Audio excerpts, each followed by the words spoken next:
Avez-vous déjà remarqué la façon dont votre chat secoue la tête ou qui se gratte parfois les oreilles du même côté? Pour la plupart des propriétaires, cela semble normal. Mais dans de nombreux cas, c'est le premier signe de quelque chose de plus grave. Les infections de l'oreille chez les chats sont fréquentes. Le problème est qu'elles sont presque toujours invisibles au début. Et lorsqu'elles apparaissent enfin, il peut être trop tard. Aujourd'hui, vous apprendrez les 6 signes cliniques qui révèlent une infection de l'oreille et ce qu'il faut faire pour éviter la douleur, les complications et la perte d'audition chez votre chat. Parce qu'il ne miaulera pas pour demander de l'aide, mais il essaiera de vous avertir. La question est de savoir si vous savez le reconnaître. Au fil des ans, nous avons entendu la même phrase se répéter. Mais il avait l'air d'aller bien. L'infection commence généralement par une odeur étrange ou un peu plus de cire noire. Puis viennent les démangeaisons, toujours du même côté. Mais comme le chat ne se plaint pas, le gardien pense que ce n'est qu'une phase. Mais ces petits signes s'accumulent. Et lorsque le chat se détourne de l'affection, cesse de jouer ou perd l'équilibre, la douleur est déjà là. Les infections de l'oreille, lorsqu'elles sont ignorées, peuvent causer de graves dommages. Perte d'audition, hématome interne et même symptômes neurologiques.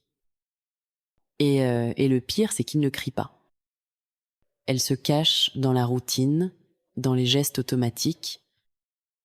C'est pourquoi tant de gardiens tardent à s'en rendre compte. Et tant de chats souffrent en silence. L'autre jour, une soignante est arrivée à la clinique avec son chat dans les bras. Elle dit qu'il s'agit d'une consultation de routine. Mais il a suffi qu'elle décrive le comportement de Lila pour que l'alarme se déclenche. Elle ne dormait plus sur le canapé.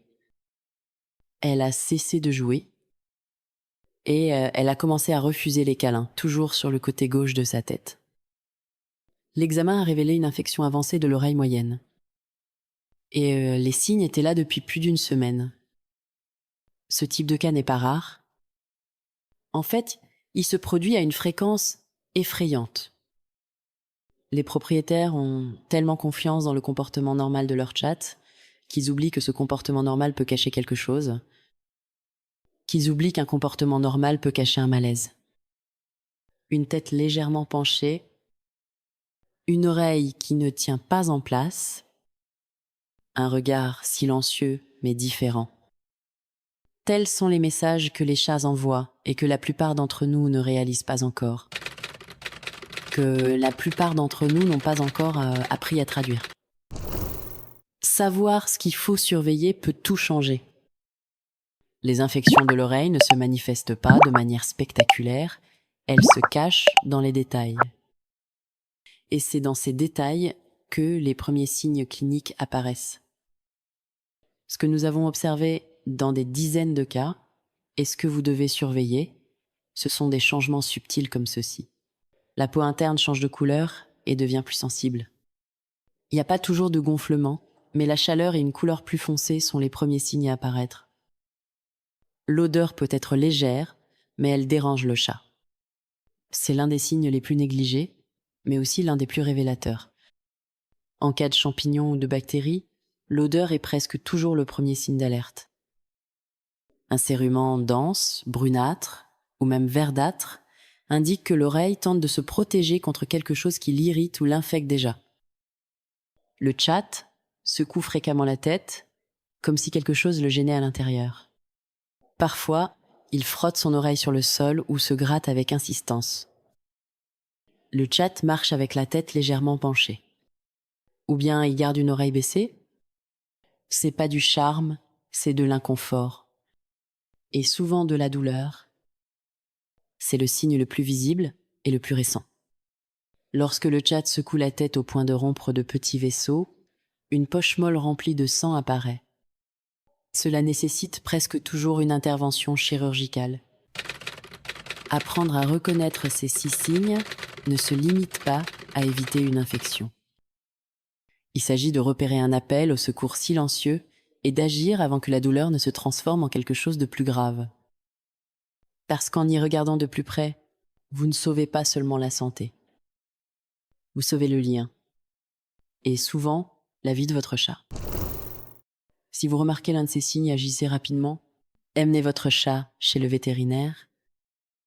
Seul un examen permettra de savoir si l'infection est due à des bactéries, des champignons, des acariens, ou de quelque chose de plus grave, comme des parasites cachés. N'essayez jamais de nettoyer à la maison. Sans diagnostic, n'importe quel produit peut aggraver la douleur. Et dans les cas avancés, seul le drainage ou la chirurgie suffisent. Mais il y a un point dont personne ne parle, même avec le meilleur traitement, si la routine à la maison ne change pas, l'infection peut réapparaître. 4 attitudes qui font la différence. Garder un environnement propre et calme. Suivre le traitement jusqu'au bout. Utiliser l'affection comme un renforcement et non comme une distraction. Observer à nouveau. Et encore. Et voici le véritable signal d'alarme. Parfois, l'infection n'est que la partie émergée de l'iceberg. Elle peut être le reflet d'une faible immunité, d'un stress chronique ou de quelque chose qui n'a pas encore été diagnostiqué. Le plus important n'est pas seulement de traiter l'oreille. Il s'agit de voir ce que le chat essaie de dire. Avez-vous observé l'un de ces signes chez votre chat? Écrivez dans les commentaires. Votre histoire pourrait aider quelqu'un. Et si cette vidéo vous a appris quelque chose de nouveau, partagez-le. Ce geste pourrait sauver la vie d'un félin aujourd'hui. Abonnez-vous à la chaîne et continuez à apprendre à écouter, même le silence.